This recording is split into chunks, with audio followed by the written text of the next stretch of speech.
et bienvenue à Vie de foi. Aujourd'hui, je reçois encore le pasteur Samuel Kamuanga qui nous vient de Boston. Bonjour, pasteur Samuel. Bonjour, pasteur Joël. Gloire à Dieu. Nous parlons aujourd'hui l'arme de l'adoration. Oui. Toute la semaine, en fait, on a parlé de l'amour de Dieu et comment le diable veut en fait diminuer cet amour pour Dieu. S'il réussit à nous sortir du chemin de l'amour, en fait, il remporte sur nous, les gagnants. Oui. Mais si nous sommes vigilants, nous pouvons demeurer sur le chemin de l'amour, aimer Dieu de tout notre cœur et être victorieux aussi. Oui. Et donc, nous sommes en train de parler de justement comment avoir cette victoire-là, parce que nous savons déjà que Christ nous a prévenus que dans les derniers temps, le mal va s'accroître et l'amour de plusieurs va se refroidir. Et nous sommes en train de parler de comment protéger justement ton amour pour Dieu. Nous avons parlé de la parole, de la méditation, mais là, je voudrais vraiment utiliser ce moment pour qu'on puisse parler de l'arme de l'adoration. Comment tu utilises cette arme-là? C'est vrai que l'adoration, elle a fait pour Dieu, mais en même temps, c'est comme l'adoration est comme une épée à double tranchant. Tu adores Dieu, mais elle a aussi ses effets pendant que tu adores Dieu. Et vous voyez comment dans l'histoire de Job, on a lu l'histoire de Job, on a expliqué comment Satan utilise les temps difficiles pour vraiment diminuer ton amour pour Dieu. Et Job a traversé ces temps-là, les temps difficiles. Mais regardons sa réaction. Job, on vient lui dire que dans Job 1,20, on vient lui dire que, et évidemment, on lui raconte comment ses enfants sont morts et tout le reste, comment il a perdu ses biens, le souffle, tout ça. Là. Job entend tout ça. La Bible dit dans Job 1,20, alors Job se leva, déchira son manteau et se rasa la tête, puis se jetant à terre. Vous voyez, quand tu commences par dire Job déchira son manteau et rasa la tête, tu penses qu'il allait faire un deuil. Oui, non, écoute ce qu'il fait. Elle me dit, il se prosterna. Mais vous voyez, quand on s'arrête juste au mot prosterner, on pense que bon, c'est juste un acte physique. Te prosterner ne veut vraiment pas dire quelque chose de grand. Mais en fait, dans le mot hébreu aussi, prosterner, ce n'est pas juste un acte physique. C'est un acte qu'on faisait pour reconnaître une divinité. Et donc, Job n'était pas juste en train de, comment on peut dire, s'asseoir ou bien se coucher. Non. Prosterné. Donc, il reconnaissait Dieu. Oui. Il rendait hommage à Dieu. Voilà. Et ça, c'est puissant parce qu'il venait d'entendre une mauvaise nouvelle. Et c'est comme s'il n'a pas réfléchi. Quand tu regardes, tu dis, mais il n'a pas même eu le temps de dire, ah Dieu, mais pourquoi? Non. À mon avis, je me dis, Job était mature dans les choses de Dieu pour faire quelque chose de comme ça. Et donc, Job avait développé son amour pour Dieu au point où quand on lui donne une nouvelle, avant de se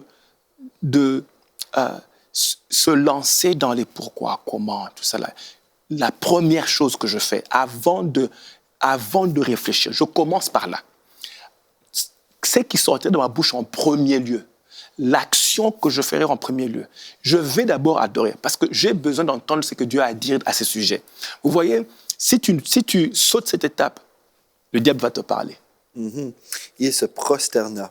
Ouais, c'est de l'adoration, en fait. Oui. Donc, nous avons cette arme, l'adoration, pour protéger notre amour. Oui. Par exemple, si quelqu'un est à la maison, vit beaucoup de difficultés en ce moment, vous croyez que l'adoration est une clé, en fait, pour sortir de cette épreuve ou juste pour protéger cet amour? Écoutez, en fait, Dieu veut te voir prospérer. Dieu veut te voir guéri. Dieu veut te voir être émancipé. C'est le plan de Dieu. Il dit, je connais le plan que j'ai pour toi. C'est un plan de bonheur, pas de malheur. Ouais. Donc, Dieu se dissocie de tout malheur qui t'arrive. Non. Et il explique déjà, à mon camp, à moi, c'est le bonheur. Et puis il dit, pour te donner un avenir, pour que tu prospères dans l'avenir. Ouais. Et ça, c'est Dieu. Mais alors, qu'est-ce qui se passe? Quand le malheur arrive, le diable utilise ça, et même il peut, comme on dit, il utilise son mensonge pour te montrer, regarde comment. Il a toujours fait ça. Il a fait avec Adam et Ève. Il dit, mais écoutez, il dit, mais si vous mangez le fruit, vous serez comme Dieu. Comme pour dire, Dieu est en train de cacher des choses, il ne veut pas... Tu vois, voilà. Donc, il trouve toujours un moyen de faire qu'on voie Dieu comme un mauvais. Et dans ce cas ici, comme tu poses la question de savoir, est-ce que l'adoration, c'est juste pour protéger ton amour ou bien pour sortir de la situation? Sortir de la situation commencera justement par ton adoration. OK. Dès que tu adores Dieu, tu as frayé le chemin pour lui. Tu lui as donné la place. Tu sais que si chaque fois que tu es dans une situation et que tu dis, par exemple, j'en ai marre, j'en ai ras-le-bol, ce n'est pas une adoration. Non. Mais qui s'appelle marre, qui s'appelle ras-le-bol. C'est celui qui a amené ces problèmes-là. Quand tu dis j'en ai marre, tu es en train d'empoisonner ta situation. Tu la rends plus difficile en déclarant ce qui n'est pas de Dieu. Et donc l'adoration ouvre la porte pour Dieu. Tu dis, moi je continue à croire que tu es puissant. Il y a des personnes, pasteurs, là, qui vont se détourner de Dieu dans l'épreuve. Ils se disent, ah, mais je suis chrétien, voici ce qui m'arrive. Donc, je m'éloigne de Dieu, peut-être frustré. Il y a des chrétiens qui sont en colère contre Dieu. Mais si on comprend en fait que Dieu est pour nous, si Dieu est pour nous, qui sera contre nous? Mais Dieu est notre Père. Il a des projets de paix et non de malheur, comme vous avez mentionné dans Jérémie 29, verset 11. Donc, Dieu a des projets de paix et non de malheur pour ma vie. Donc, si Dieu a ces bons projets, pourquoi je vais me détourner de lui dans la colère pour les œuvres de Satan? La raison pourquoi je vais le faire, c'est parce que je pense que c'est Dieu le fautif. Je pense que le bon Dieu est mauvais. Il est à l'origine. C'est lui qui amène ces problèmes. Donc, on croit, et à cause des traditions des hommes, des traditions qui annulent la parole de Dieu. On peut entendre des belles choses. Aujourd'hui, on peut parler de plusieurs promesses de Dieu. Mais si au fin fond de ma pensée, je crois que Dieu est fautif, c'est pour ça que je vais me mettre en colère contre lui. Mais je dois me détromper et réaliser que Dieu est toujours bon. Il est plein de bonté, selon le psaume 145, verset 8. Il est plein de bonté. S'il est plein de bonté, il n'y a aucun péché en lui. Il n'y a rien de mauvais en Dieu. Dieu est uniquement bon. Donc, je dois me détromper et dire, OK, celui qui vient me voler, m'égorger, me détruire, ce n'est pas Jésus. Ce n'est pas Dieu qui vient me voler. Non, si j'ai perdu ma paix, perdu ma joie, perdu mes enfants, ce n'est pas Dieu, mes biens, ma santé, ce n'est pas Dieu qui vient me voler, m'égorger et me détruire. Mais dans le corps de Christ, on attribue à Dieu les œuvres de Satan. Non. Et Dieu, en fait, nous dit la vérité sur lui-même dans Ésaïe 54, au verset 14. Je vais commencer là, même au verset 13. Donc, Ésaïe 54, verset 13 à la maison. Tous tes fils seront disciples de l'Éternel. Et moi, je dis Amen. Moi, j'ai juste des filles, mais les fils spirituels de notre maison, je peux dire Amen. Et grande sera la prospérité de tes fils. Quand on parle du mot prospérité, en fait, dans la Bible francophone, c'est très rare qu'on retrouve le mot prospérité. C'est plus dans les Bibles anglophones. Et plusieurs chrétiens francophones ont peur du mot prospérité à cause des abus qu'il y a eu. Mais le mot prospérité, typiquement, c'est le mot shalom, qui veut dire rien de brisé, rien de manquant. Pourquoi? Parce qu'en tant que père, Dieu veut qu'il n'y ait rien de brisé, rien de manquant dans nos vies, comme vous avez mentionné. Donc, tu seras affermi par la justice. Donc, Dieu nous appelle d'être constant, d'être affermi dans la vérité. Et c'est quoi la vérité? Bannis l'inquiétude. La crainte, c'est tout le contraire de la foi. Bannis l'inquiétude, car tu n'as rien à craindre. Pourquoi? Dans le psaume 23, nous disons que l'Éternel est mon berger, je ne manquerai de rien. Je n'ai rien à craindre quand je suis avec Dieu. Et les frayeurs ou la frayeur, car elle n'approchera pas de toi. Au verset 15, si l'on forme des complots, cela ne viendra pas de moi. C'est ça que Dieu dit. On met toutes les blâmes sur Dieu. Mais Dieu dit non, si on forme des complots contre vous, cela ne viendra pas de moi. Quiconque se liguera contre toi tombera sous ton pouvoir.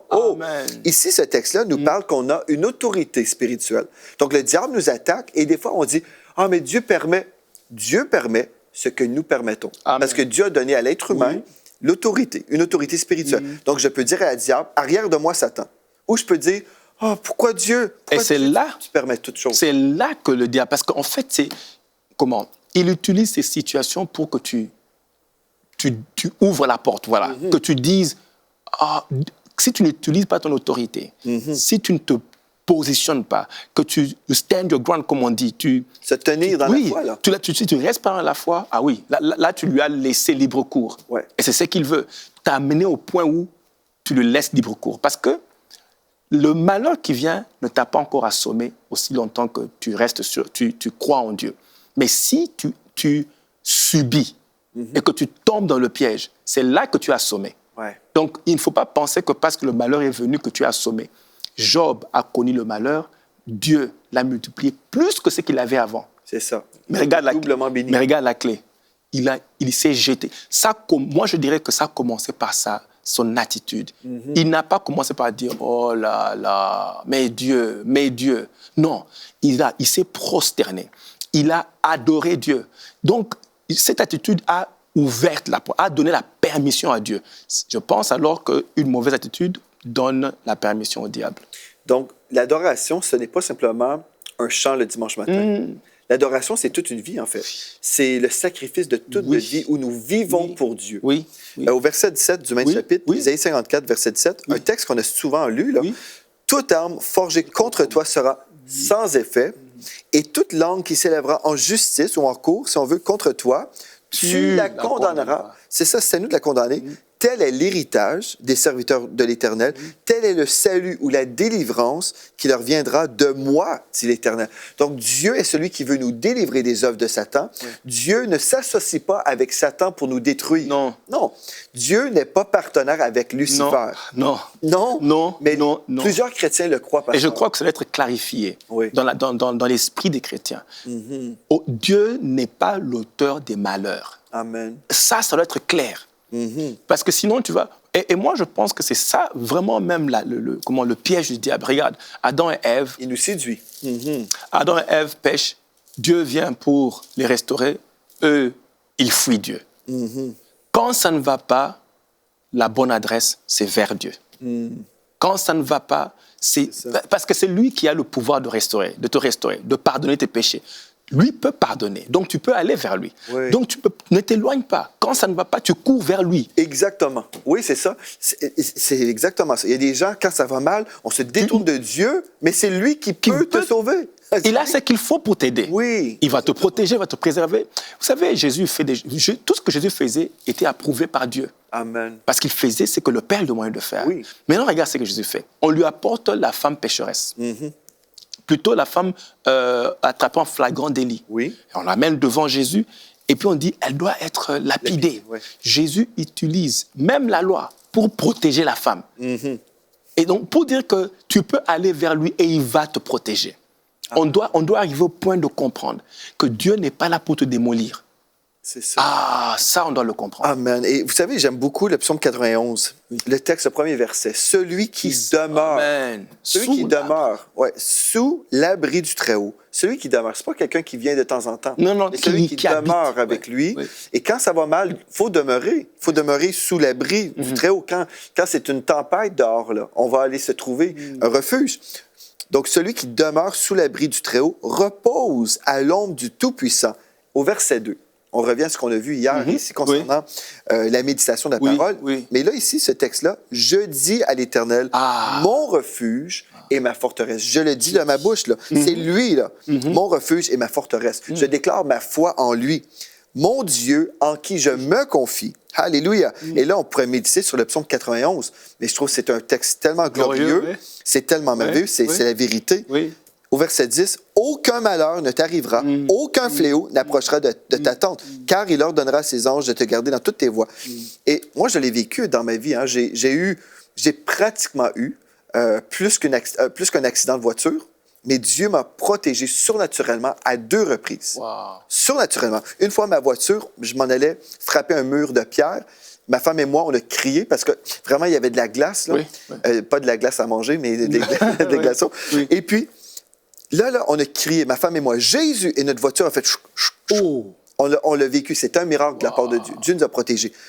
Mais qu'est-ce qu'on a dit de notre bouche? On n'a pas dit, il faut peut-être avoir une réunion prière maintenant. Non. Tout de suite, c'est Jésus qui est sorti. C'est lui mon refuge. C'est lui notre espoir, notre délivrance. Ça, c'est une chose on peut insister encore, être sûr que Dieu ne s'associe pas avec le diable pour te démolir. C'est pas possible. Il t'a créé. En fait, quand Dieu nous a créés, tu n'avais pas prié pour qu'il te crée. Il t'a créé parce que c'est qu'il voulait. Il a fait ce que lui, il voulait. Et tout ce que Dieu a créé est bon. Il n'a jamais fait... Quand Dieu créait, il est venu, il a trouvé un chaos, tohu bohu, Genèse chapitre 1. Il a, restauré.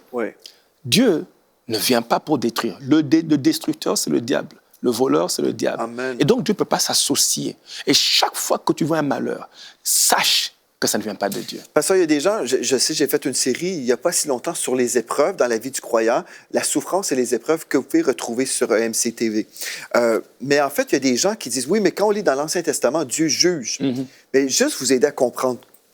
Quand nous lisons dans l'Ancien Testament que Dieu a jugé quelque chose, là, il a en fait évalué la situation, il a vu ça, c'est mauvais.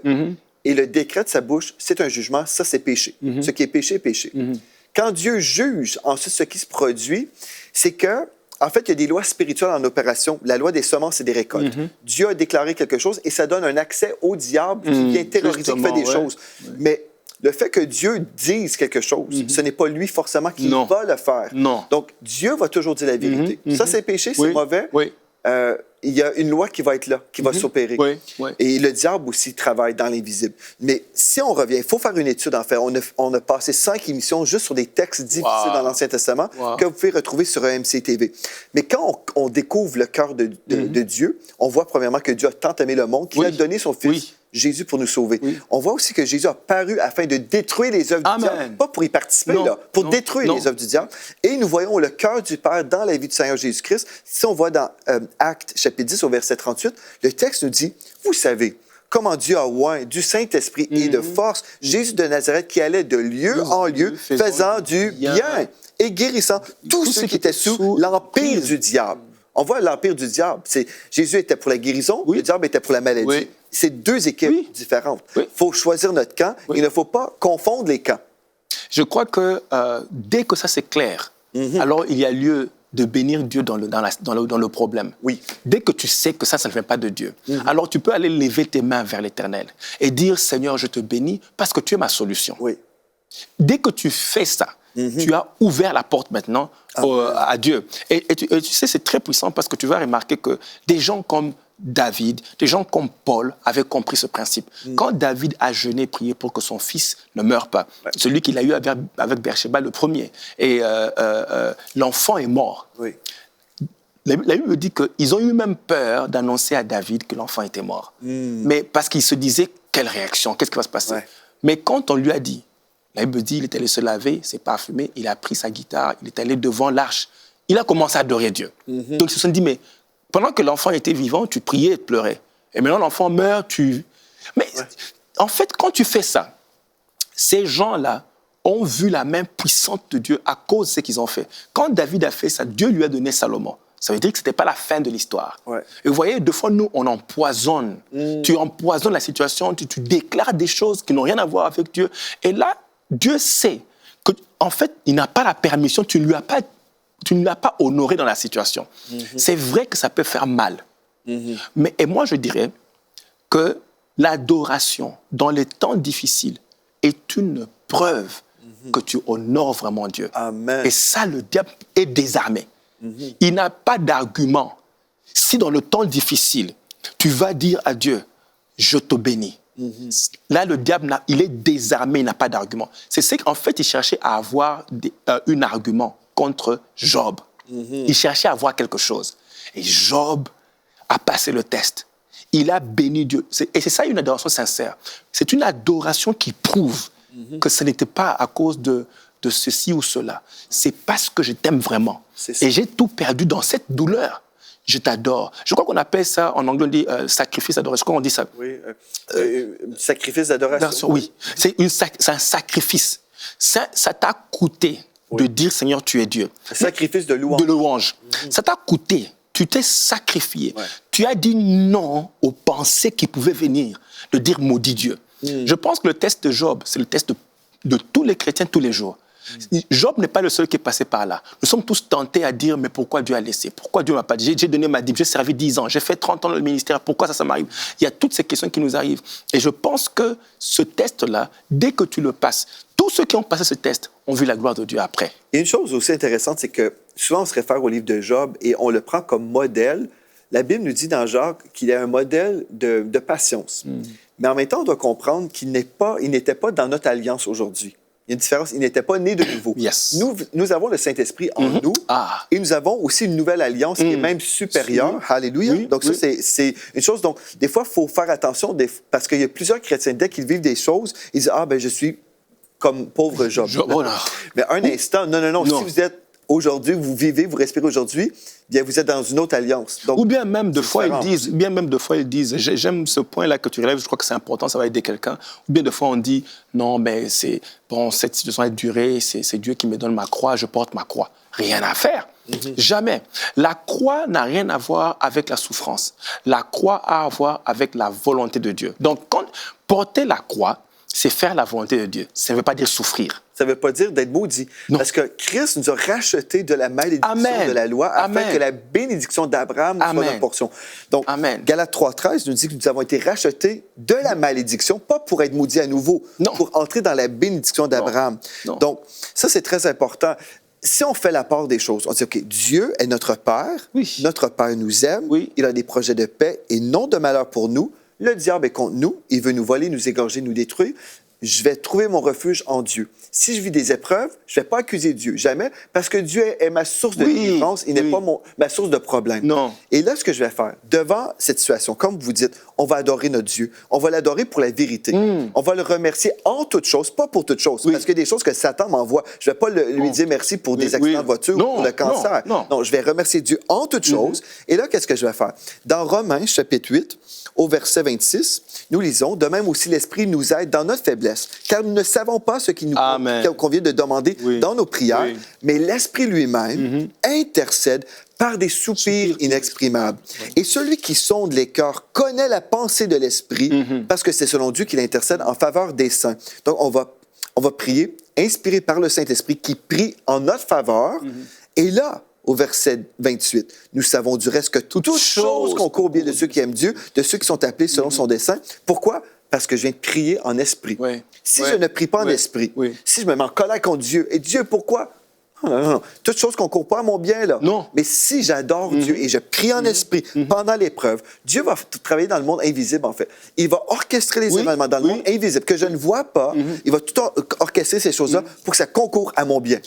Travailler, comme on l'a dit, toute chose concourt, c'est synergie. C'est-à-dire que toute chose vient ensemble, se met ensemble pour produire le résultat ou produire la solution. Donc, même si tu vois une chose ici, une autre là-bas, tu n'as pas tout vu. Parce que Dieu est vraiment en train de travailler. Quand vous lisez, c'est pour ça que je dis, tu vois le cas, par exemple, de Paul et Silas, en prison. Ils ont servi Dieu. Donc, Paul était arrêté parce que Dieu l'a envoyé en mission. Donc, il y a lieu de dire, mais attends, Seigneur, c'est quoi ça? Qu'est-ce qui m'arrive, là? Je te sers et puis je me retrouve en prison. Non seulement qu'il se retrouve en prison, mais on a dit des choses, c'est qu'on a fabriqué des mensonges contre lui pour le mettre en prison. Donc, finalement, tu n'as rien fait. Tu es en prison. La Bible dit qu'à minuit, tu sais que minuit, c'est souvent l'heure le plus difficile. Parce que minuit, il paraît que la température augmente plus, la fièvre devient plus intense à minuit. Donc, minuit, c'est l'heure difficile. Et sans compter qu'ils étaient frappés, on leur avait frappé. Mais Paul, Silas, dans cette prison, la Bible dit qu'ils ont commencé à chanter des louanges. Louange, ça veut dire célébrer les hauts faits. Mais imagine que tu es en prison, tu célèbres quel haut fait de Dieu? Parce que tu vas dire, qu'est-ce qu'il a fait? Je me retrouve en prison. Mais vous voyez, moi je pense que ces gens avaient vraiment compris la stratégie derrière tout ça.